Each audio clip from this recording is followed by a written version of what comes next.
SM Store, amanah dalam muamalah.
Kita bersyukur kepada Allah SWT. Sore hari ini kita berkesempatan untuk membahas sebagian dari pelajaran dalam agama kita, tentu dalam rangka membekali diri kita sendiri untuk lebih baik di dalam beragama dengan bimbingan para ulama kita. Kita atau tema yang akan kita bahas mengambil faedah dari apa yang dikumpulkan oleh Syekh Abdul Razak Hafizahullah Ta'ala dalam risalah beliau Al-Umur Al-Mu'inah Ala Sabri Ala Adal Khalqi. Di antara risalah beliau adalah ini beberapa perkara yang bisa menjadi faktor yang membantu untuk mewujudkan kesabaran dalam menghadapi gangguan-gangguan manusia. Sudah menjadi sebuah kelayakan yang kita alami di tengah-tengah kita bergaul dengan orang. Banyak perilaku orang yang sering membuat kita sebel, baik dalam muamalah biasa, apalagi yang muamalah dakwah, sehingga menjengkelkan, menyakitkan, sehingga sering membuat kita sesak dada, sering membuat kita muntap atau darahnya mendidih. Maka perlu para ulama kita bagaimana kita mesti memiliki sikap atau bisa bersabar atas berbagai macam gangguan-gangguan ini manusia, apalagi berkaitan dengan kehidupan seorang mukmin, apalagi berkaitan dengan kehidupan seorang dai, aktivis yang senantiasa berusaha untuk mengajak manusia ke jalan Allah Subhanahu wa taala. Maka akan muncul berbagai macam gangguan-gangguan dari banyak orang. Ketika seorang itu hanya sekedar tampil soleh, artinya soleh secara umum, baik, dikatakan orang baik, maka banyak orang akan senang sama dia karena dia orang baik, orangnya amanah, orangnya jujur, orangnya tidak menyakiti orang, tidak mengganggu orang. Tapi kalau Anda sudah masuk pada wilayah atau sudah menjadi seorang muslih, muslih ini orang yang berusaha untuk memperbaiki, berdakwah, mengajak, mengingkari kemungkaran, kemudian mengingatkan, kemudian mengajari, meluruskan, dan seterusnya. Maka akan banyak reaksi-reaksi dari banyak pihak. Rasulullah SAW, beliau ketika masih belum jadi Nabi dan Rasul, yang dikenal dengan sifat kemuliaan yang luar biasa, yang mereka gelari dengan sifat amanah. Ini orang yang sangat amanah. Maka semua orang senang. Semua orang sangat ridha dengan Nabi. Bahkan ibaratnya Nabi menjadi idola dan menjadi manusia masa depan. Seandainya Nabi ingin jadi pemimpin, mereka akan sepakat untuk mengangkat jadi pemimpin. Yang setiap waktu mereka merasa ridha. Nabi dakwah menyampaikan ridha. Bahkan orang yang tadinya sangat cinta kepada Nabi bisa berubah menjadi sangat benci kepada Nabi sallallahu alaihi wasallam. Dilontarkan caci makian, tuduhan, teror, segala macam yang berkaitan dengan upaya untuk menghalangi dan menghentikan Rasulullah SAW. Akan tapi Nabi bagaimana bisa bersabar terhadap semua gangguan-gangguan mereka. Ini tentu yang mesti harus kita perhatikan dan kita contoh. Di antara contoh-contoh kesabaran Nabi sangat banyak sekali.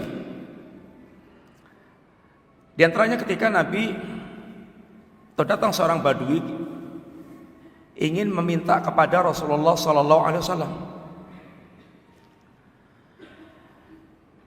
dan dengan cara yang kasar ditarik itu selindang yang ada pada Nabi sampai membuat garet atau membekas di leher Nabi.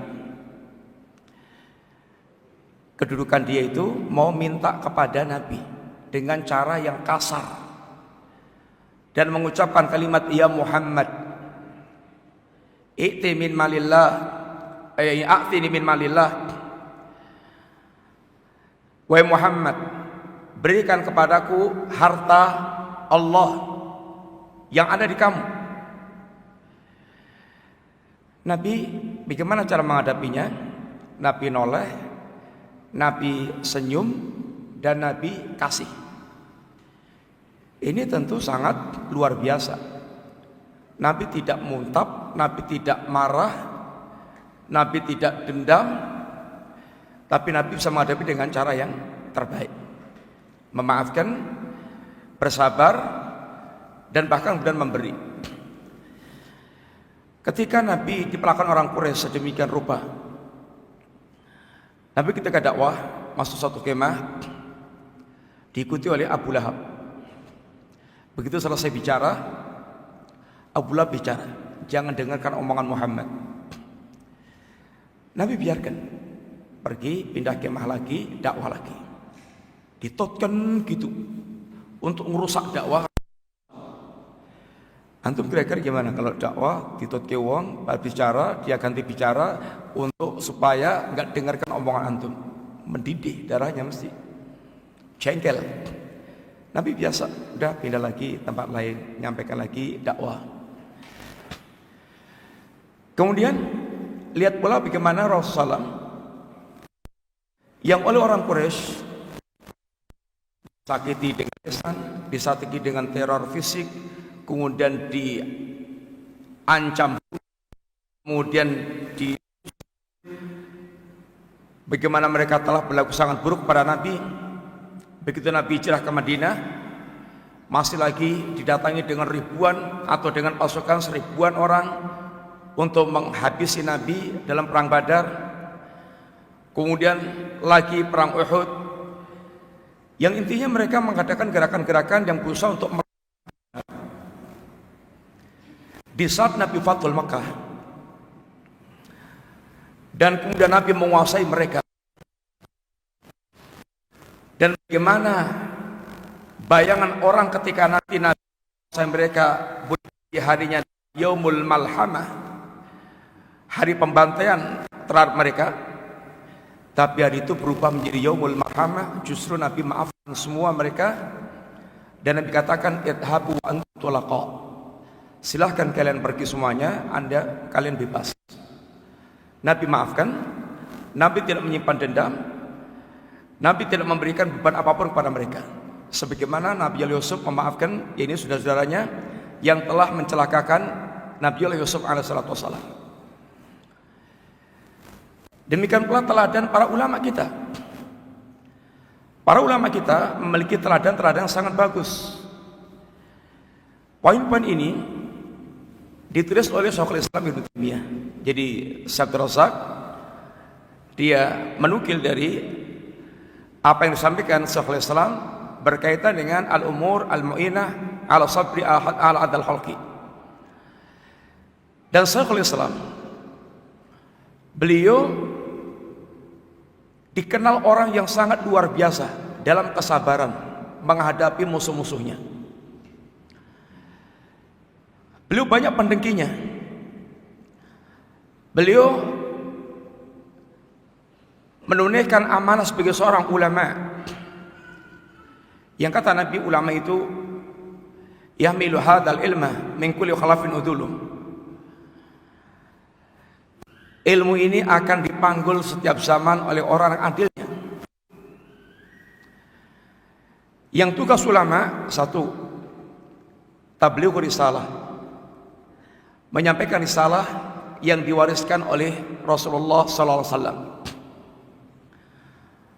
Kemudian raddul batil, membantah berbagai macam kebatilan-kebatilan. Yang Nabi katakan yahmilu hadzal ilma min kulli khalafin utulu yanfun anhu tahrifal ghalin wa intihalal mubtilin wa ta'wilal jahilin. Yang para ulama ini mereka akan menolak membantah berbagai macam penyimpangan yang dilakukan oleh orang-orang yang ghulu. Di antara arah perusak agama adalah dari sifat atau dari orang yang ghulu. Orang-orang yang mereka bersikap berlebihan, bersikap ifrat, sehingga mereka menampilkan Islam dengan cara-cara yang buruk, sebagaimana Khawarij, hulunya Khawarij dan hulunya orang-orang mereka hulu,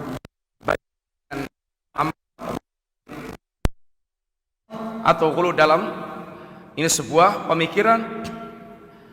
Hulu adalah pintu syaitan. Yang kata Ibnu Qayyim, ma amarallah bi amrin illa wali syaitani nasqatan. Tidaklah Allah memerintah suatu perintah kecuali syaitan memiliki dua cara untuk yaitu menyesatkan manusia. Imma bi ifratin wa ghuluwin, baik dengan cara ifrat yaitu ghulu, wa imma bi taksirin tafritin, ada dengan cara taksir tafrit yaitu meremehkan, melecehkan. Dan syaitan tidak peduli dari dua ini mana yang akan beruntung. Orang terjatuh dalam ghulu, syaitannya untung. Orang terjatuh dalam ini tafrit, merendahkan, meremehkan, syaitan juga ini untung. Yang tidak untung itu ketika antum istiqomah, lurus, tidak menyimpang, tidak ghulu, tidak ifrat, tidak tafrit, tidak ghulu, tidak jafa, tapi lurus. Rusaknya agama diantaranya dari orang ghulu, wantihalal mubtilin, dan akan membantah, membongkar kedustaannya ahlul batil. Banyak para penyusup, orang-orang zindiq yang berusaha untuk membuat berbagai macam riwayat-riwayat palsu, dan itu puluhan ribu hadis-hadis palsu yang dibuat orang-orang zindiq itu puluhan ribu. Dan ini jihadnya para ulama, bagaimana memisahkan ya hadis yang dhaif dengan yang sahih, yang maudhu, termasuk membongkar berbagai macam kedustaan, kepalsuan dari berbagai macam pemikiran-pemikiran yang ada. Kemudian wa ta'wil al-jahilin, dan meluruskan takwilnya orang-orang yang bodoh. Rusaknya agama diantaranya di sisi orang-orang yang bodoh, yang bicara agama tanpa ilmu.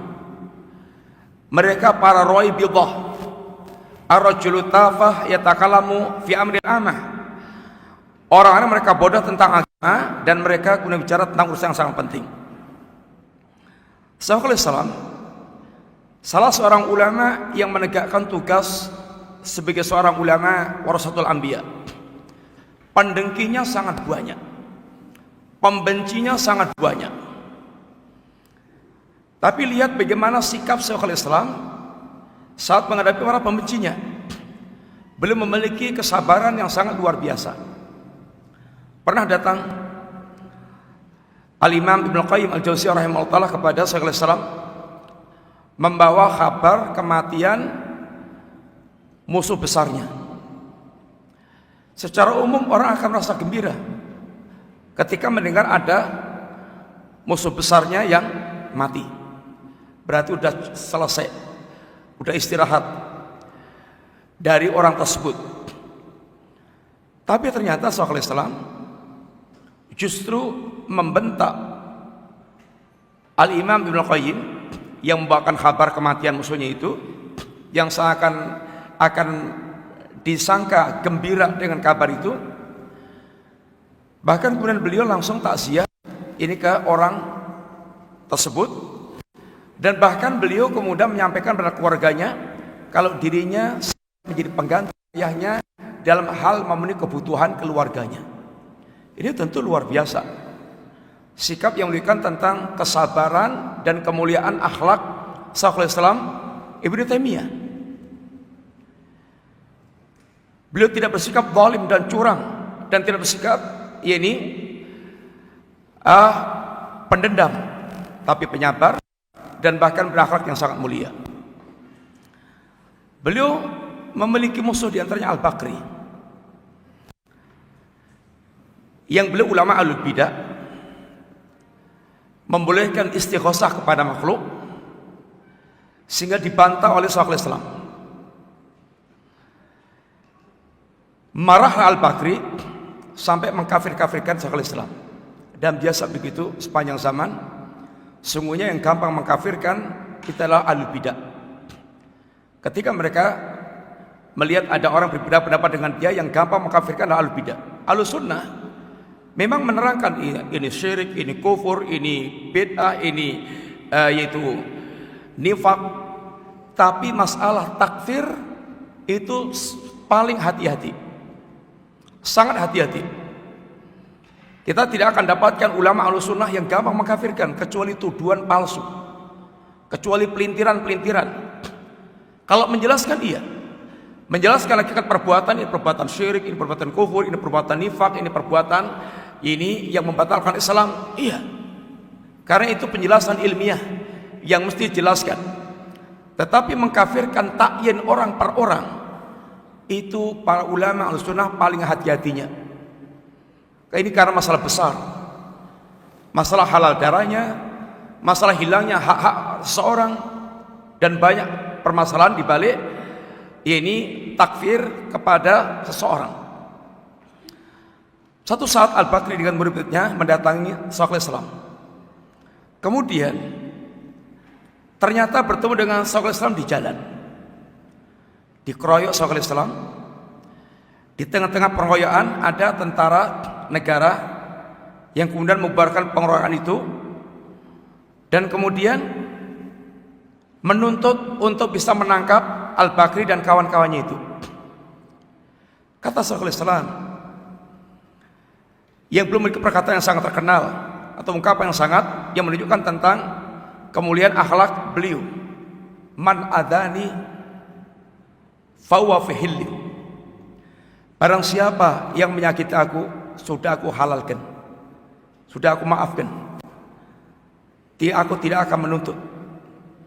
Wa man adallaha wa rasulah, adapun barang siapa menyakiti Allah dan Rasulnya, fahuwa yantaqimu, Allah yang akan melakukan pembalasan tersendiri sesuai dengan waktu yang Allah tentukan. La antasrul nafsi, aku tidak akan membela diriku. Syekhul Islam dia melakukan demikian. Beliau maafkan Al-Bakri. Ketika dituntut oleh para tentara tadi, minta fatwa untuk bisa menangkap dan menghabisi atau menangkap mereka dan menghukum mereka, membalas mereka. Kata Syekhul Islam, memperlakukan mereka, membalas mereka ini hak saya atau hak Anda atau hanya Allah Subhanahu wa taala. Kalau berkaitan hak saya sudah saya maafkan. Kalau berkaitan dengan hak Anda, kalau Anda minta fatwa kepada saya telah fatwakan untuk saya maafkan. Jangan lagi ya ini dihukum. Kalau Anda itu urusan Anda, jangan minta fatwa kepada saya, silahkan berbuat semau Anda. Kalau itu ada berkaitan haknya Allah Subhanahu wa taala, Allah yang akan menghukum mereka sesuai dengan waktu yang Allah tentukan. Intinya beliau dalam kasus ini memaafkan orang yang telah menyakiti dirinya. Demikian pula saat para penjilat yang berasa menjilat para penguasa untuk menangkap atau mengusir atau bahkan membunuh beliau. Di antara kisah berkaitan masalah ini adalah ketika berada pada zaman kekuasaan Ibnu Qalawun. Saat itu Ibnu Qalawun dikelilingi oleh ulama-ulama penjilat atau pementerinya, hakimnya penjilat, dan memberikan fatwa kepada sang raja untuk menangkap Syekhul Islam, bahkan membunuhnya. Fatwa bunuh. Kemudian raja ditangkap di penjara. Satu saat Ibnu Qalawun kemudian dikudeta oleh Jasingkir. Kemudian Ibnu Qalawun terdepak, terkudeta. Naiklah Jasingkir menjadi penguasa. Mereka yang tadinya menjilat kepada Ibnu Qalawun sekarang pada Jasingkir. Begitulah para penjilat, ganti penguasa menjilat kepada yang sedang berkuasa. Betapa mendidihnya darah Ibnu Qalawun dan berartinya Ibnu Qalawun kepada mereka ini. Bisa mengkudeta lagi. Jasingkir. Jatuhlah Jasingkir, dia naik. Penjilat yang mereka tadi menjilat Jasingkir, kembali dia menjilat lagi, membaiat lagi, itu Ibnu Qalawun. Tapi Ibnu Qalawun kadang sakit hati. Maka dia kumpulkan mereka, ingin akan mereka bunuh semuanya orang itu, dan dikeluarkan Syekhul Islam, disambut dengan hangat, dan bahkan ditunjukkan pada Syekhul Islam secari kertas yang isinya fatwa dari para mereka tadi yang menginginkan Syekhul Islam dibunuh, dengan tujuan Syekhul Islam mengeluarkan fatwa untuk mereka dibantai, dibunuh. Tapi kata Syekhul Islam, wahai Tuan, membunuh mereka, setelah itu Tuhan tidak akan mendapatkan orang semisal dengan mereka. Syekhul Islam menyebutkan kebaikan-kebaikan mereka. Cerita akhirnya sang raja Ibnu Qalawun memaafkan mereka. Itulah jiwa besarnya Syekhul Islam. Bagaimana memiliki kelapangan dada yang sangat luar biasa, memiliki kebeningan hati, maaf atas semua gangguan-gangguan yang manusia. Beliau memberikan ada 20 nasihat yang berkaitan bagaimana menimbulkan, bisa mendorong kita dengan segala macam gangguan. Dan kita tahu sekali lagi dalam muamalah kita ini nggak akan pernah sepi dari berbagai macam hal yang menyakitkan, yang menjengkelkan, yang tidak mengenakkan, dan boleh jadi yang menjengkelkan lebih banyak dibandingkan yang menyenangkan kita. Tapi Islam memberikan ajaran pada kita bagaimana kita bisa bersabar dan bisa memaafkan orang lain, yang ini merupakan derajat yang sangat tinggi di sisi Allah Subhanahu wa taala. Akan singkat-singkat sampaikan kepada kita di majelis kita ini, tentu sedapatnya aja beberapa nasihat beliau yang berkaitan dengan masalah ini. Ini sudah kita share. Kalau antum yang antum simak, sudah saya share. Jadi kalau antum sudah dapatkan, bisa antum nanti simak, atau antum nanti cari searching, cari PDF-nya, Al-Umur Al-Mu'inah ala Sabri ala Adal Khalqi, sehingga akan bisa ini kita ulang kembali atau bisa kita simak. Beliau bawakan perkataan Syekhul Islam, kemudian kasih taklik atau kasih catatan kaki oleh ini Abdul Razak hafizahullah taala. Qala Syekhul Islam Ibnu Taimiyah rahimahullah taala, wa yu'inul abda ala hadza sabri iddatu asya. Adapun perkara yang bisa menjadikan seorang hamba itu tertolong atau terdorong untuk bisa bersabar, ada beberapa perkara.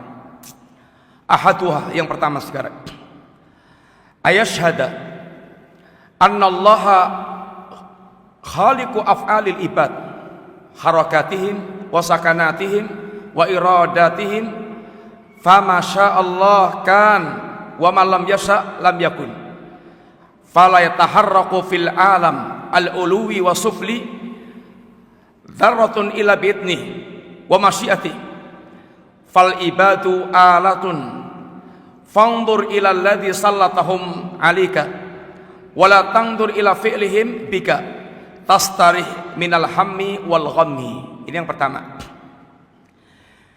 Yang harus kita hadirkan di sini adalah berkaitan dengan, yaitu melihat masalah ini dengan takdir Allah, dengan kacamata takdir Allah Subhanahu wa taala. Yaitu menyaksikan, dia mengetahui persis bahwasanya Allah Subhanahu wa taala khaliqu af'alil ibad, Allah yang menciptakan segala perbuatan para hamba, diamnya, bergeraknya, diamnya, kemudian kehendak-kehendaknya, lintasan-lintasan kemauannya, semuanya ciptaan Allah taala. Fa masyaallah kan wa ma lam yasha' yakun. Apa yang Allah kehendaki akan terjadi, yang tidak Allah kehendaki tidak akan terjadi.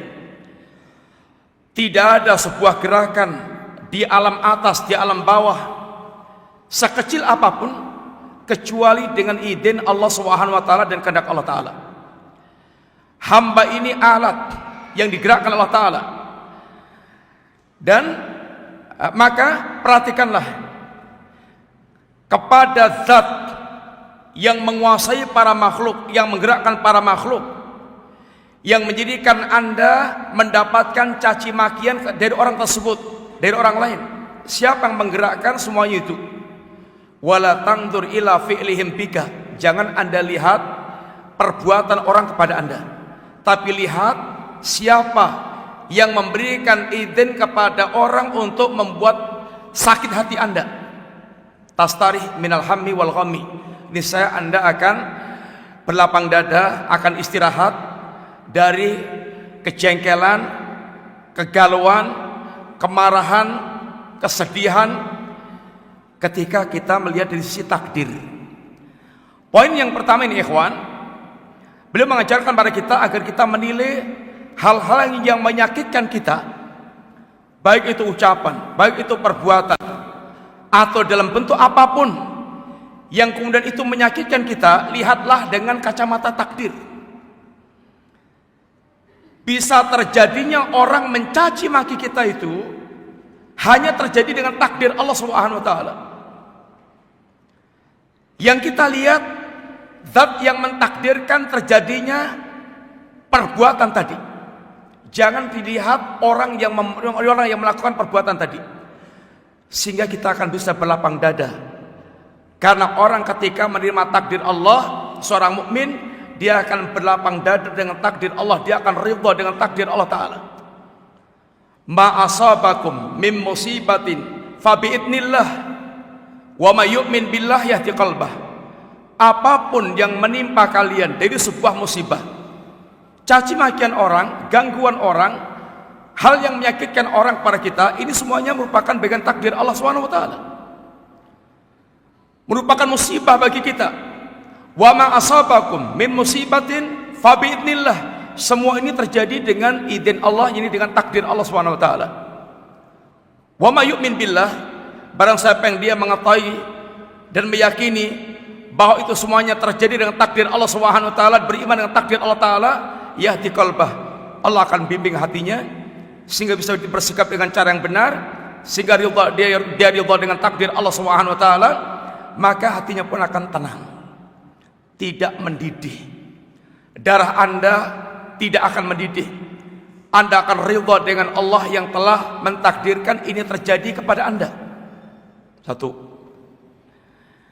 Yang kedua, athani mimma yu'inul abda ala hadha sabri ayashhada dhunubah wa anna Allah innama sallatahum alaihi bidanbih kama qala ta'ala wa ma asabakum min musibatin fabima kasabat aydikum wa ya'fu an katsirin fa idza syahidal abdu ay anna jami'a ma yanaluhu minal makruh fasababuhu dhunubuhu istaghala bitaubati wal istighfar minadz dzunub allati sallatahum alaihi bisababiha andamihim walaumihim wal waqi'ah fihim. Wa idza ra'aital abda yaqa'u fin nas idza adauhu wa la yarji'u ila nafsihi bil laumi wal istighfar fa'lam anna musibatahu musibatun haqiqiyatun wa idza taba wastaghfara wa qala hadza bidunubi sarat fi haqqihi ni'matan. Qala Ali bin Abi Thalib kalimatan min jawahiril kalam la yarjuwanna abdun illa rabbah wa la yakhafanna abdun illa dhanbah. Yang kedua, beliau mengatakan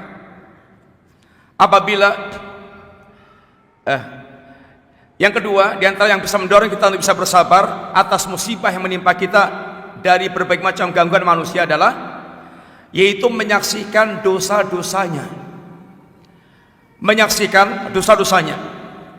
Maksudnya Allah Subhanahu wa taala tidaklah menimpakan musibah kepada Anda, kepada kita. Di antaranya caci makian orang pada kita. Di antaranya perbuatan orang yang menyakitkan diri kita. Kecuali semua itu dengan sebab dosa kita. Asabakum min musibatin fabima kasabat aydikum. Apapun yang menimpa kalian dari musibah-musibah, maka semua musibah itu terjadi dengan sebab perbuatan-perbuatan kalian. Wa ya'fu an katsirin, itu pun Allah masih memaafkan sisi yang banyak dari perbuatan-perbuatan kita. Jangan pernah Anda merasa nggak punya dosa. Kita ini boleh jadi dosa kita nggak terhitung lagi. Seharian. Dosa itu ada dosa mata, dosa telinga, dosa lidah, dosa pikiran, dosa anggota badan kita. Itu yang kelihatan melakukan perbuatan dosa. Yang taksirat, yang kurang-kurang sangat banyak. Jangan sangka ketika kita sudah salat, kita sudah puasa, kita sudah zakat, kita sudah haji, lalu kita sangka kita tidak memiliki dosa. Bagaimana Allah dan Rasulnya mengajarkan kepada kita untuk melihat setiap kebaikan kita dari sisi kekurangan yang kita miliki, sehingga kita diajarkan setiap mengakhiri perbuatan baik itu dengan banyak-banyak beristighfar kepada Allah Subhanahu wa taala. Sekarang Anda atau sekarang anggap Anda tidak punya dosa, dan itu luar biasa. Merasa enggak bahwa kita memiliki taksirat, memiliki berbagai macam kekurangan di dalam kita mentaati Allah Subhanahu wa taala. Contoh, salat kita ini yang dituntut dalam salat apa ya kawan? Di antaranya khusyuk. Harusnya kita khusyuk 100%. Tapi kita bisa melihat, bisa menilai diri kita dalam salat kita ini kira-kira berapa persen khusyuknya dari awal sampai akhir. Dari takbiratul ihram sampai kita selesai. Bisa kita teliti, bisa kita kira-kira. Alangkah sangat banyaknya amalan ibadah kita yang jauh dari kalimat sempurna. Apalagi sempurna, kualitasnya sangat rendah. Ini yang kemudian kita diperintahkan Allah untuk banyak-banyak menyadari tentang kekurangan kita. Setelah kita sholat, di antara wirid yang diajarkan Nabi apa ya kawan? Setelah sholat kita baca apa? Istighfar. Astagfirullah, astagfirullah, astagfirullah. Kita habis taat, bukan habis maksiat. Tapi kita diingatkan supaya kita punya kesadaran bahwa di balik ketaatan kita ini banyak hak Allah itu yang tidak tertunaikan. Hak Allah dalam ketaatan itu macam-macam. Ada sekitar 6 kata atau 5 atau 6 kata Ibnu Qayyim. Di antaranya gini, ikhlas, ittiba, menyaksikan ihsannya Allah, ini kenikmatan Allah kepada kita. Kemudian menyadari tentang taksirat kekurangan-kekurangan kita. Berapa banyak haknya Allah yang tidak kita tunaikan ketika kita melakukan ketaatan. Apalagi kalau orang yang mereka sekedar tapi wajib, pokoknya wis dilakoni kewajiban, gugur, selesai, tanpa berpikir kualitas sama sekali. Taksiratnya sangat banyak. Banyak hak Allah yang tidak kita tunaikan. Ketika Allah menunjukkan atau berbicara tentang sifatul mukminin, malamnya itu qiyamul lail, menghidupkan malam, zikir kepada Allah, salat malam. Tapi Allah menutup ini akhir malamnya menceritakan tentang sifat mereka. Di akhir malamnya apa mereka lakukan? Wabil ashari hum yastaghfirun. Di waktu sahur, di penghujung malam, mereka ini beristighfar kepada Allah Subhanahu wa taala. Ketika Allah bicara tentang amalan haji, haji dari awal sampai akhir itu liiqamati dzikrillah, dan rangka untuk mengingat Allah Subhanahu wa taala. Innama ju'ilat wasa'yu wa ramyul jimar liiqamati dzikrillah.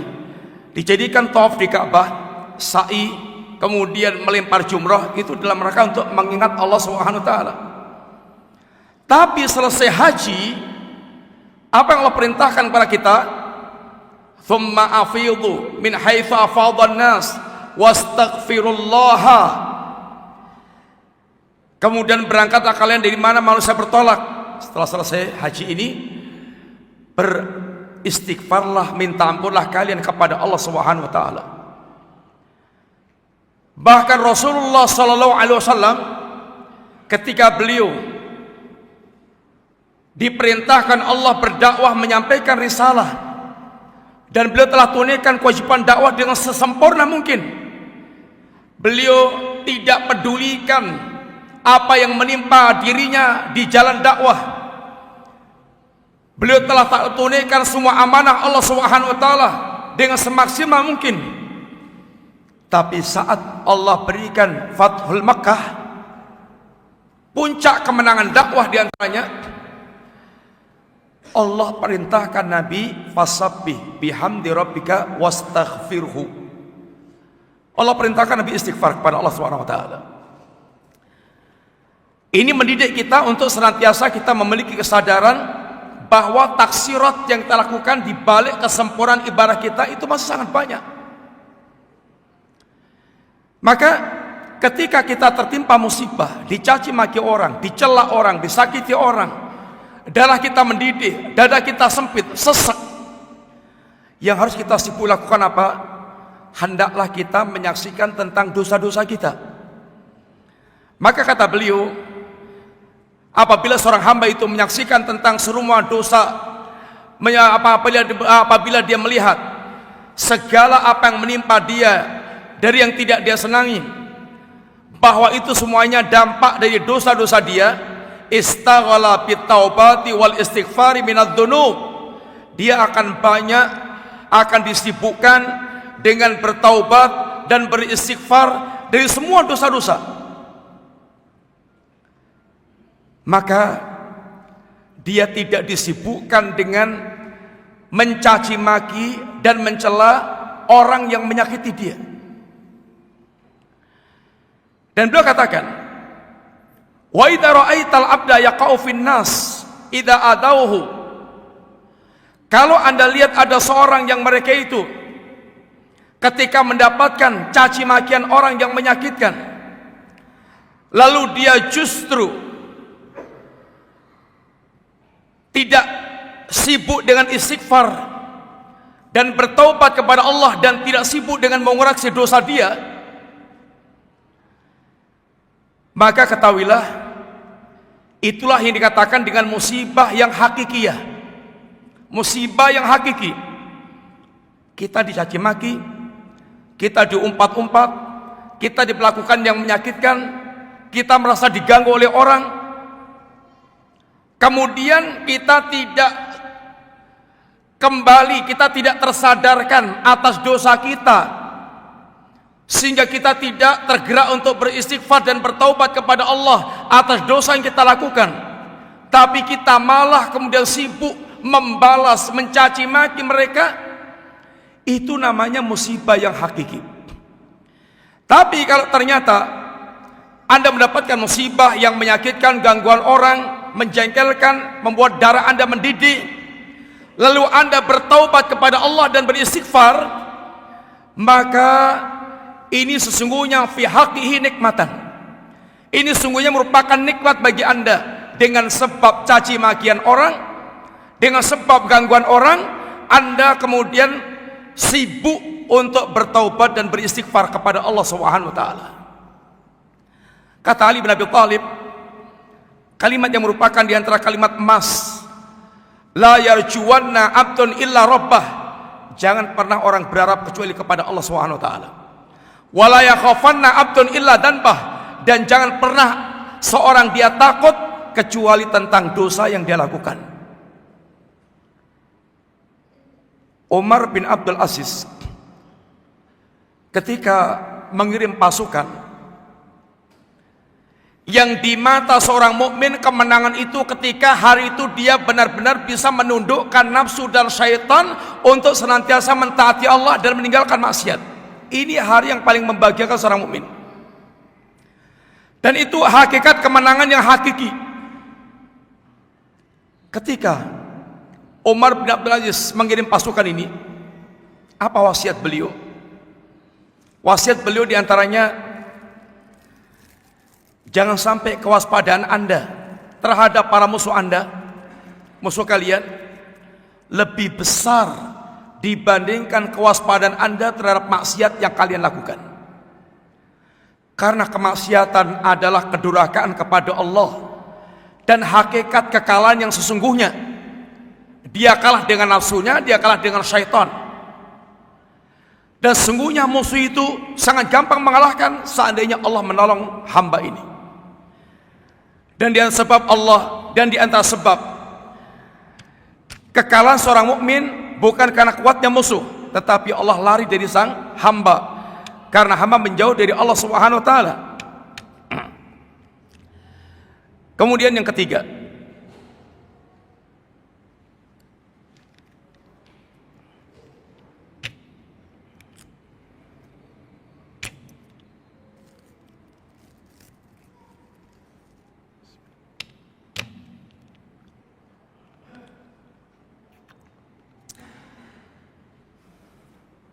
yang pertama apa tadi? Gimana? Ya, dia pandang dengan pandangan takdir. Sehingga hasilnya apa? Hasilnya apa hasilnya? Ketika kita menghadapi gangguan orang, kemudian kita pandang dengan pandangan takdir, hasilnya apa? Hati kita akan istirahat, akan tenang, akan tentram. Karena seorang mukmin akan ridho dengan takdir Allah Subhanahu wa taala dan tidak lagi melihat kepada perbuatan orang menyakiti kita. Yang kedua, apa tadi? Yang kedua, itu kita sibuk melihat tentang dosa kita. Ketika ada orang menyakiti kita, maka kemudian kita langsung disibukkan mengingat, mereview daftar dosa-dosa kita, sehingga kita banyak-banyak beristighfar dan bertaubat kepada Allah, karena tidaklah Allah menimpakan musibah kecuali karena perbuatan dosa yang kita lakukan. Yang ketiga sekarang,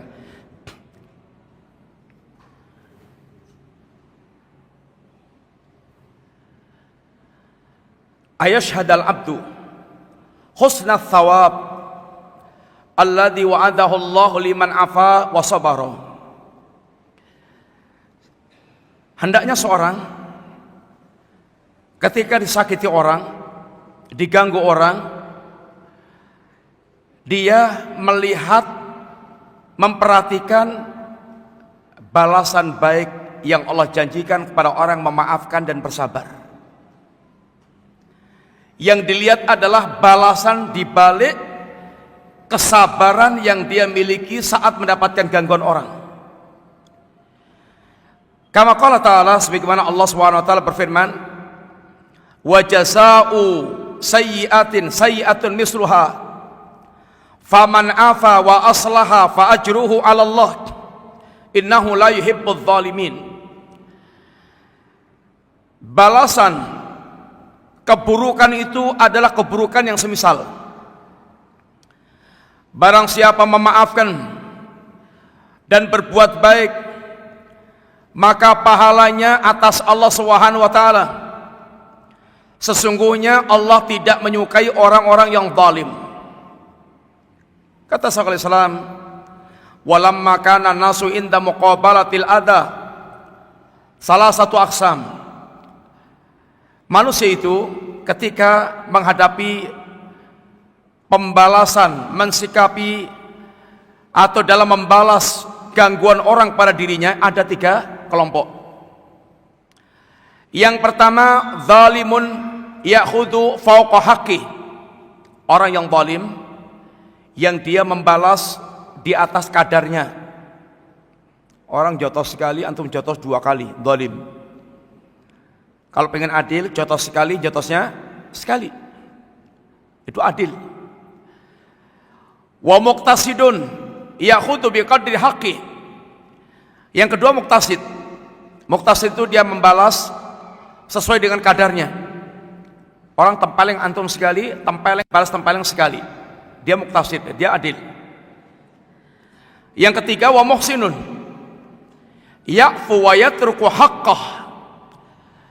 Orang yang berbuat baik,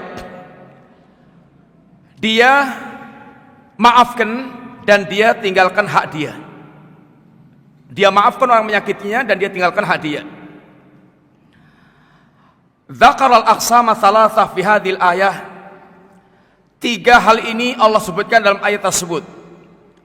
Fa awwaluha lil muqtasidin wa wastuha lis sabiqin wa akharuha lidz zalimin. Ayat ini menjelaskan kepada kita tentang 3 kelompok orang dalam menghadapi gangguan yang menimpa dirinya. Yang pertama muqtasid, kedua yakni sabiqun ay as-sabiq, yang ketiga adz-zalim. Wa yashhadu nida'al munadi yaumal qiyamah.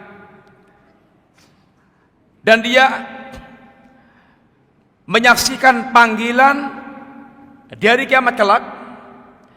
Di antara balasan Allah kepada orang mereka memaafkan manusia, ala liyakum man wajaba ajruhu 'ala Allah. Akan ada penyeru yang mengumumkan hendaknya orang yang mereka wajib mendapatkan balasan Allah berdiri. Fala yakum illa man afa wa aslaha. Tidaklah berdiri kecuali orang yang mereka memaafkan dan berbuat baik. Wa idza syaida ma'a dzalika fawtal ajri bil intiqam wal istifa sahula ali sabru wal afwu. Ketika seorang dia menyaksikan tentang ini balasan apa yang dia dapatkan ketika tidak membalas orang yang menyakiti dia, ini akan sangat gampang sekali dia bersabar dan memaafkan. Ketika kita menghadapi kezaliman orang kepada kita, hal yang menyakitkan, gangguan orang, ada 3 sikap. Apa tadi, kawan? Ada 3 sikap dalam menghadapi gangguan orang. Perbuatan orang yang menyakiti kita, ada 3 sikap. Pertama, zalim. Yang kedua, muqtasid. Yang ketiga, sabiq. Kalau yang zalim bagaimana? Membalas melebihi kadarnya. Yang muqtasid membalas sesuai dengan kadarnya. Yang sabiq, ini sabiqun bil khairat, memaafkan dan berbuat baik. Ketika Anda melihat pahala di balik memaafkan, yang Allah sediakan pahala-pahala yang sangat besar, yang sangat banyak, dia akan gampang untuk memaafkan orang lain. Yang ketika Allah Subhanahu wa taala berbicara tentang ahlul jannah, ahlul jannah itu diantara sifatnya adalah wa'afina anin nas. Mereka orang yang suka memaafkan manusia dan tidak gampang memaafkan itu. Lebih-lebih kalau Anda mendapatkan kasus seperti Abu Bakar As-Siddiq. Abu Bakar As-Siddiq, dia senantiasa atau dia menanggung mukafaahnya Mistah. Mistah ini masih saudaranya Abu Bakar As-Siddiq yang miskin. Nafkahnya dalam tanggungan Abu Bakar As-Siddiq. Ketika terjadi hadithul ifki, apa ya kawan? Hadithul ifki, ini fitnah kedustaan yang berkaitan dengan tuduhan perzinaan Aisyah yang disebarkan orang munafik. Tentu tuduhan ini betapa sangat menyakitkan keluarga Abu Bakar Siddiq, mengganggu keluarga Rasulullah SAW. Tuduhan berzina antara Aisyah dengan seorang pemuda Sofwan bin Mu'attal, yang bisa kita baca kisahnya nanti.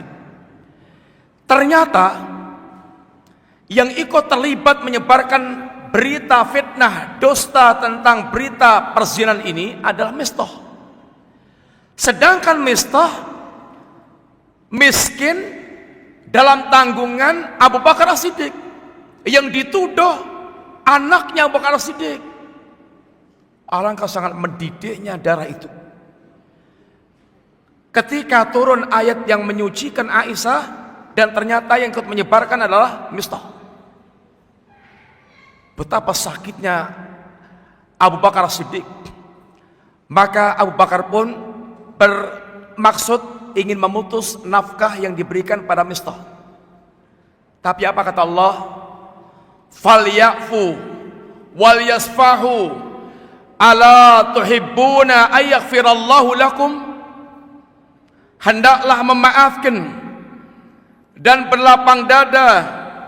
Tidakkah Anda suka seandainya Allah mengampunkan Anda? Maka Abu Bakar, ya Rabb, tentu aku suka ampunanmu ya Rabb. Dia maafkan Mistah dan tetap dia kasih nafkah kepada Mistah. Begitu diantara seorang mukmin dalam menghadapi gangguan orang lain, yang dia lihat adalah pahala di balik dia memaafkan gangguan orang.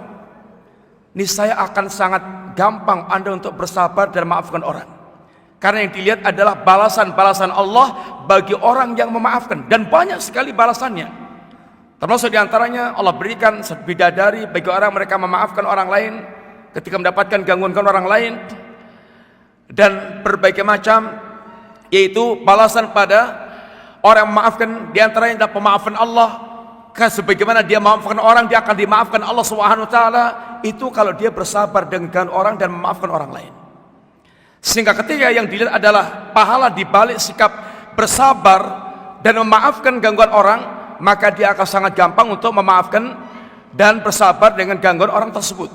Tapi kalau Anda tidak melihat pahalanya, maka akan susah untuk memaafkan dan bersabar dengan gangguan tersebut. Orang ketika menghadapi gangguan, orang ketika menghadapi musibah-musibah dan gangguan orang pada kita termasuk musibah, itu ada 4 tingkatan. Yang pertama, tingkat orang yang tidak bersabar, ngamuk, protes, dia lampiaskan dengan ungkapan perkataan, dengan ungkapan-ungkapan itu perbuatan dia. Dan kita sering sekali mendapatkan fenomena ketidaksabaran dalam kehidupan kita, baik pribadi maupun masyarakat. Marah sedikit bakar rumahnya, marah sedikit dihancurkan bangunannya, marah sedikit protes, demo, kemudian dia teriak-teriak di jalan, bicara sepuas-puasnya. Ini semuanya fenomena tidak kesabaran dalam kehidupan manusia. Seorang mukmin dia akan senantiasa melihat di balik atau musibah yang menimpa dia itu. Yang pertama, tidak sabar. Yang kedua, bersabar. bisa menahan diri dari mengeluh, dari protes, dari melampiaskan ketidaksabarannya, tapi dia masih merasakan pahitnya kenyataan. As-sabru murun, sabar itu pahit, sehingga dia bisa bersabar tapi masih merasakan pahitnya, ya ini musibah. Yang ketiga, ridho. Ini hatinya bisa lebih lapang lagi, karena dia tahu musibah ini datang dari Allah Subhanahu wa taala. Yang keempat, bersyukur pahala di balik musibah yang dia derita.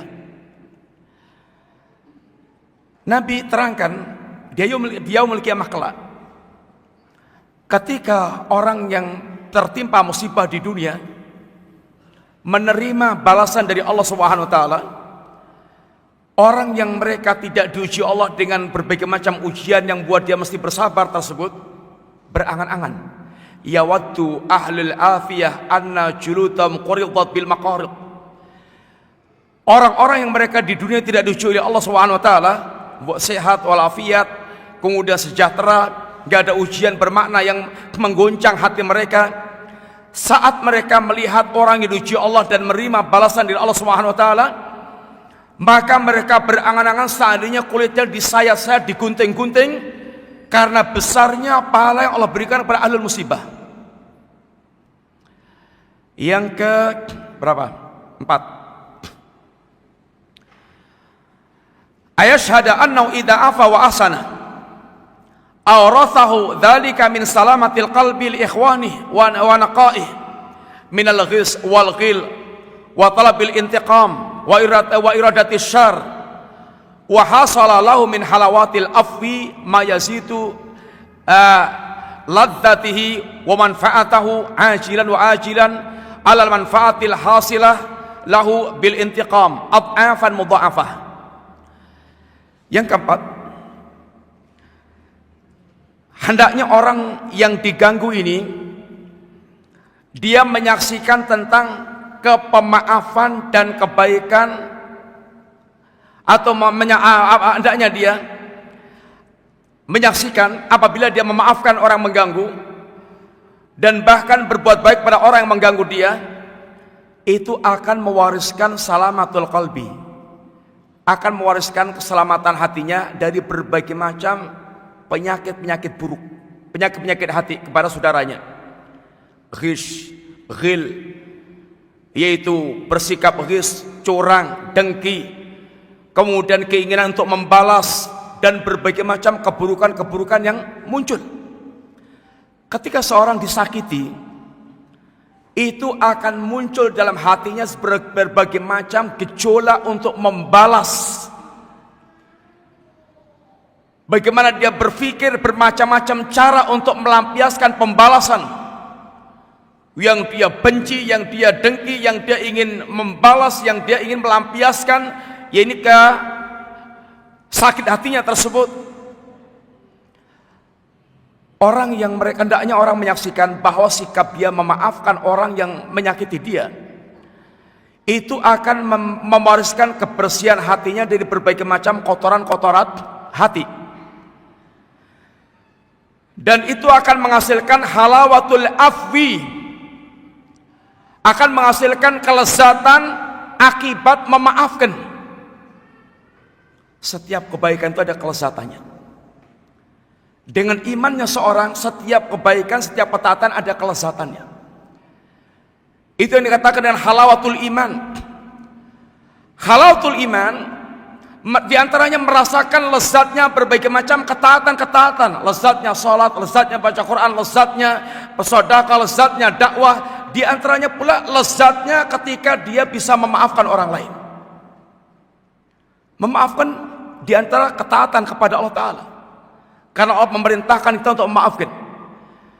Dan ketika seorang dengan imannya memaafkan orang, dia akan bisa merasakan kelezatan memaafkan tersebut. Yang kelezatan memaafkan orang itu akan lebih lezat dan lebih bermanfaat di dunia dan di akhirat dibandingkan dengan kelezatan dia membalas orang lain. Kelezatannya akan berlipat-lipat. membalas dendam itu memang lesat. Lesat nggak? Membalas dendam itu lesat nggak? Lesat. Oh, marem. Antum ketika mendapatkan orang mengganggu antum dan antum kuasa untuk membalas, lalu dibalas sampai banyak, sampai habis, itu marem. Kapok kamu, kurang ajar kamu. Marem. Tapi kelezatan memaafkan itu jauh berlipat-lipat dibandingkan dengan kelezatan untuk membalas dendam. Wa yadkhulu fi qoulihi ta'ala, dan ini akan masuk dalam firman Allah Subhanahu wa taala, wallahu yuhibbul muhsinin. Allah Subhanahu wa taala sangat cinta kepada orang yang berbuat baik. Memaafkan orang termasuk bagian perbuatan ihsan. Tidak akan memaafkan orang kecuali orang yang tingkat beragamanya sampai pada tingkat ihsan. Anta budallaha ka'annaka tarah fa illam takun tarah fa innahu yarak.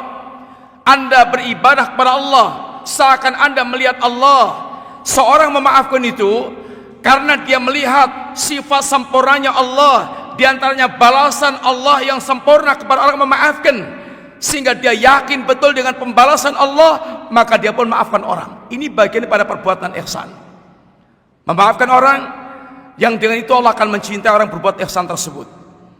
Fayasiru mahbuban lillah, sehingga dia pun akan dicintai oleh Allah Subhanahu wa taala. Wa yasiru haluhu halaman ukhida minhu dirhamun fa'uwidha alaihi al-ulufan minad dananir. Ini seperti keadaan orang yang mereka ini diambil uangnya 1 dirham, tapi dia diganti dengan ribuan dinar. Gantinya berlipat-lipat. Ketika dia bisa bersabar dengan satu peristiwa yang menyakitkan, dia berbuat ihsan, Allah ganti dengan ribuan balasan untuk orang tersebut. Maka tingkatnya orang berbuat ihsan, dia melihat yang seperti ini. Fahina idin yafrahu bima amannallahu alaihi a'dhama farhan yakun. Maka saat itulah dia akan bergembira dengan nikmat yang Allah berikan kepada dia dengan kegembiraan yang sangat besar. Ikhwanillah, cinta kepada Allah itu bisa diklaim oleh siapapun. Bahkan Yahudi bisa mengklaim cinta kepada Allah, orang musyrik bisa mengklaim cinta kepada Allah. Tapi kata para salaf kita, laisa sa'nu an tuhibbah. Perkaranya itu bukan Anda mengklaim mencintai Allah Subhanahu wa taala. Walakin sya'nu an tuhab. Tapi perkaranya itu adalah apakah Anda dicintai Allah atau tidak. Artinya, kalau Allah mencintai Anda, itu artinya Anda telah menunjukkan bukti-bukti Anda mencintai Allah sehingga Allah mencintai Anda. Tapi kalau hanya klaim semata, itu belum tentu dia memiliki bukti kecintaan kepada Allah Subhanahu wa taala. Maka didustakan klaimnya Yahudi oleh Allah, didustakan klaimnya orang musyrik kecintaannya kepada Allah, karena cintanya cinta yang sesat, cinta yang keliru, cinta yang tanpa bukti, hanya klaim semata-mata. Maka Allah katakan, qul in kuntum tuhibbunallaha fattabi'uni yuhibbukumullahu wa yaghfir lakum dzunubakum. Ketika orang mengklaim cinta, mana buktinya? Buktikan cinta Anda. Dan di antara bukti kecintaan kepada Allah adalah ittiba kepada Rasulullah sallallahu alaihi wasallam. Ini yang keempat. Apa tadi yang keempat, ikhwan? Yang keempat, iya, dia menyaksikan balasan Allah kepada orang memaafkan dan berbuat baik. Yang bisa bersabar dengan gangguan orang, dia maafkan, bahkan dia berbuat baik pada orang tersebut. Yang dia lihat adalah yakni balasan Allah di balik sikap memaafkan tersebut. Sebagaimana orang mereka ini diambil 1 dirham uangnya atau 100.000 umpamanya, tapi diganti jutaan atau bahkan miliaran. Tentu dia akan ini sangat gampang untuk memaafkan dan bersabar. Yang kelima, aya'lam annahu man taqama ahadun qat li nafsi illa awrathahu dzalika dhullan yajidu fi nafsi fa idza afa a'azzahu Allah ta'ala wa hadha mimma akhbara bi as-sadiqul masduq haitsu yaqul ma zadallahu 'abdan bi affin illa izzan. Beliau mengatakan, orang yang mereka disakiti oleh orang lain, hendaknya dia tahu, tidaklah seorang membalas diri, membela diri ketika dia disakiti oleh orang lain, kecuali dia akan diwariskan padanya itu kehinaan yang didapatkan pada dirinya. Tapi kalau dia maafkan, Allah akan menjadikan dia memiliki izzah. Izzah dengan sebab karena dia memaafkan. Ini seperti yang dihabarkan Rasulullah SAW, "Mazadallahu abdan bi'afwin illa izzan." Tidaklah Allah menambah seorang hamba sikap pemaaf kecuali izzah, kecuali yakni kewibawaan. Nabi kabarkan pada kita fenomena yang seakan-akan dia ini menjadi terhina dan berkurang apa yang ada pada yakni dirinya.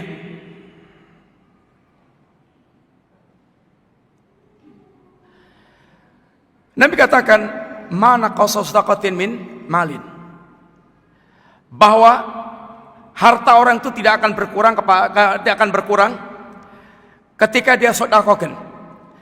Zahirnya orang itu hartanya berkurang ketika dia ini bersedekah. Demikian zahirnya.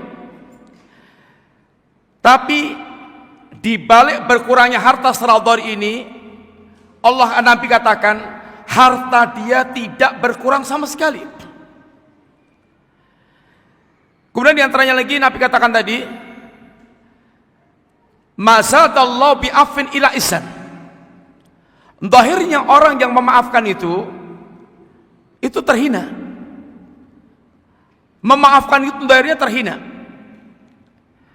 Tapi Nabi katakan tidaklah orang memaafkan kecuali Allah akan tambah kemuliaan bagi dia, izzah bagi dia.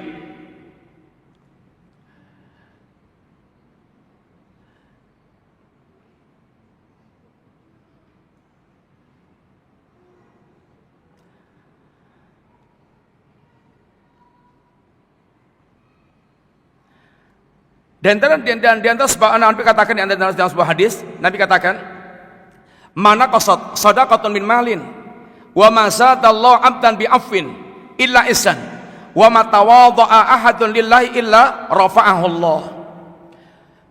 Harta tidak akan berkurang dengan dia sedekahkan. Zahirnya sedekah itu mengurangi harta atau tidak, ikhwan? Mengurangi. Tapi Nabi katakan harta tidak akan berkurang dengan sedekah yang dilakukan. Ini membutuhkan keyakinan dia dan keimanan dia kepada Allah Ta'ala. Yakin sedekah itu enggak mengurangi harta. Walaupun zahir kasat mata kita melihat harta kita berkurang. Entah bagaimana Allah akan menggantinya, tapi yang jelas sedekah tidak akan mengurangi harta. Kita yakin dengan janji Allah itu.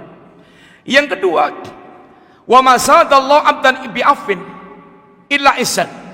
Tidaklah Allah menambah pemaafan seorang hamba kecuali izzah. Memaafkan itu zahirnya hina. Raiso bales. Kelihatannya hina. Lemah. Gak bisa balas. Beda kalau dia langsung plak. Lepak sama dia. Out. Seakan wibawa. Tapi di balik memaafkan yang nampaknya hina itu adalah kemuliaan. Allah janjikan kemuliaan, Nabi janjikan kemuliaan. Wa ma tawadha'a ahadun lillahi illa rafa'ahu Allah. Dan tidak orang tawadhu karena Allah Subhanahu wa taala kecuali Allah akan angkat derajatnya. Orang tawadhu kelihatannya rendah. Tawadhu orang menjaji, enggak kelihatan dia gagah perkasa karena tawadhunya. Tapi di balik ketawadhuan karena Allah itu Allah akan angkat derajat dia. Orang kalau dia ini merenungkan tentang apa yang Allah berikan pada dia, diantaranya adalah izzah yang Allah berikan kepada dia ketika dia memaafkan, maka dia akan gampang untuk memaafkan orang lain. Yang keenam, ayashhada ay anal jaza min jinsil amal. Dan ini adalah kata beliau min a'dhamil fawaid, di antara faedah terbesar ketika orang dia bisa bersabar terhadap gangguan orang yang menyakiti dia.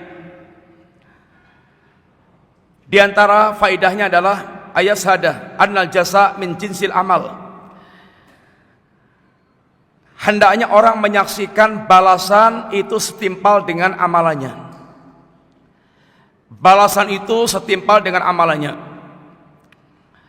Wa annahu nafsahu zalimun mutnibun. Dan sungguhnya wa annahu nafsuhu zalimun mutnibun, dan sungguhnya dirinya adalah zalim mutnib, orang berdosa. Dia sadar sepenuhnya. Dia seorang mukmin menyadari kalau dirinya itu orang yang zalim mutnib, banyak melakukan kezaliman dan banyak melakukan dosa-dosa. Apalagi di zaman sekarang kita seperti ini. Dosa mata, dosa pikiran, dosa di medsos, dosa di alam nyata. Itu sangat banyak yang kita lakukan, menyadari atau tidak.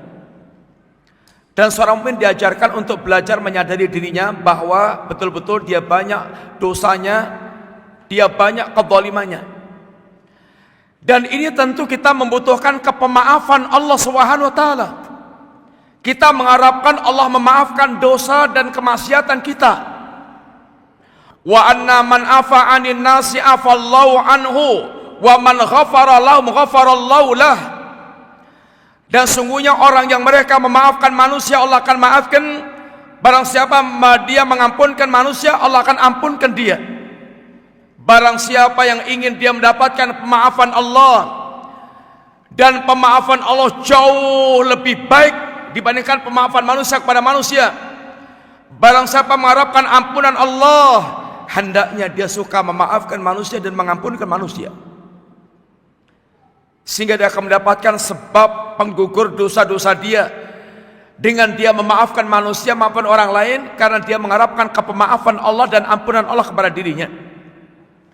Faida syahida anna afwahu anhum wa safhahu wa ihsanahu ma isa'atihim ilaihi sababun li ayyajziyallahu kadzalik min jinsi amalihi fayafuwa anhu wa yasfahu wa yuhsinu ilaihi ala dhunubihi wa yashalu alaihi afuhu wa sabruhu wa yakfil aqil hadil faidah. Beliau katakan, apabila seorang menyaksikan, mengetahui bahwa sikap memaafkan, berlapang dada, berbuat baik terhadap keburukan-keburukan orang yang menimpa dirinya, ini merupakan sebab Allah Subhanahu wa taala membalas yang semisal itu. Allah akan maafkan, Allah akan ampunkan, Allah akan berbuat baik kepada dia. Maka sikap seperti ini benar-benar akan memudahkan dia untuk bisa memaafkan dan bersabar atas keburukan orang. Dan cukuplah orang berakal dia mengambil faedah yang seperti ini. Dan ini adalah keuntungan yang sangat besar. Kita ini diazab karena dosa yang belum diampunkan oleh Allah Subhanahu wa taala. Sehingga kita mutlak membutuhkan ampunan Allah terhadap dosa yang kita miliki. Dan cara kita mendapatkan ampunan Allah dengan cara kita suka mengampuni, memaafkan orang lain yang berbuat salah kepada kita. Kalau kita demikian, pasti akan mudah kita untuk mewujudkan sikap pemaaf dan sabar terhadap orang lain. Ketujuh, aya'lam annahu idza istaghalat nafsuhu bil intiqam wa talabil muqabalah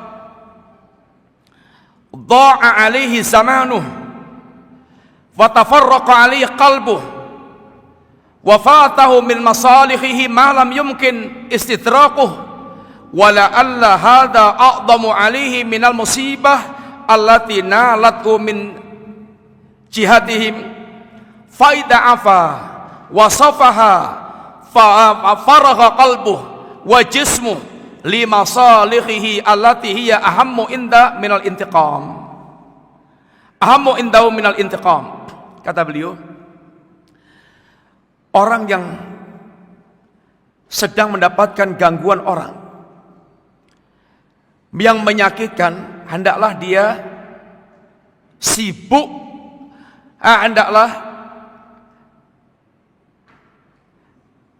apabila orang dia itu sibuk menyibukkan dirinya untuk membalas dendam, untuk membalas orang yang berbuat buruk kepada kita, itu akan menghabiskan waktu dan akan mencerai-beraikan hati.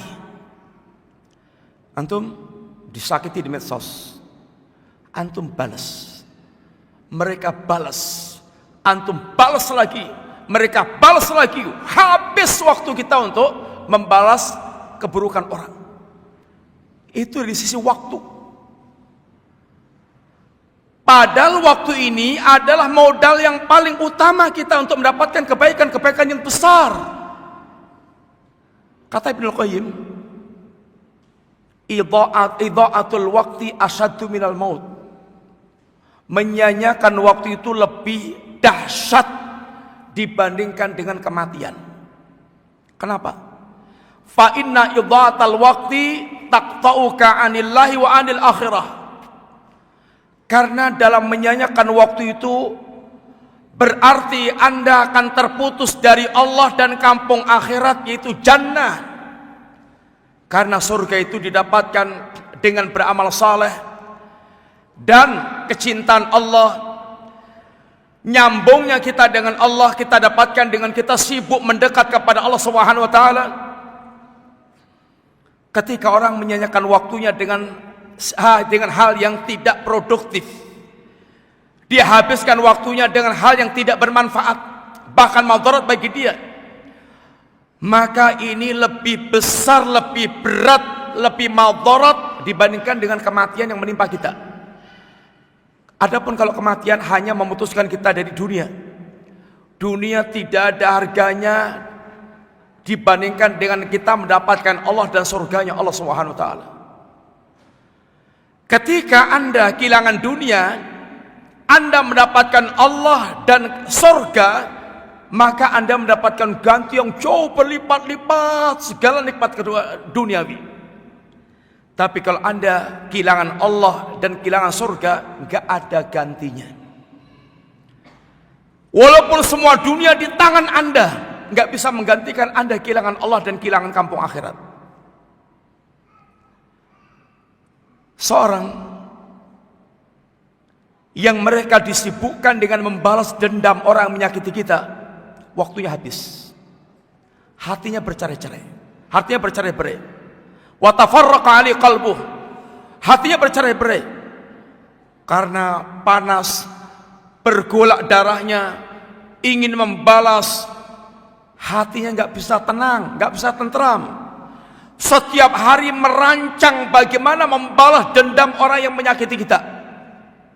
Hati kita kacau, sehingga akan kehilangan masalah yang sangat besar. Yang boleh jadi masalah yang hilang ini lebih besar dibandingkan dengan, yaitu kepuasan kita membalas mereka. Faida afa wa safaha.